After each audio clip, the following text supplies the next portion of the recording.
1, 2, 3, go.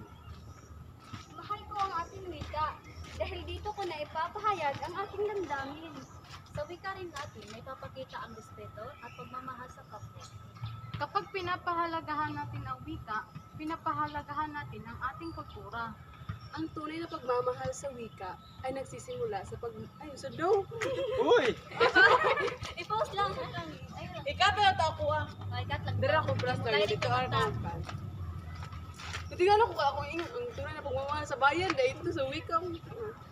Gana na lang. Okay, 1, 2, 1, Grabe mo na akong sala oy. Sige, go 1 to 1, 3. 2, 3, go.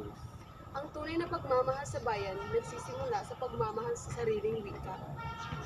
Tapos, di group picture.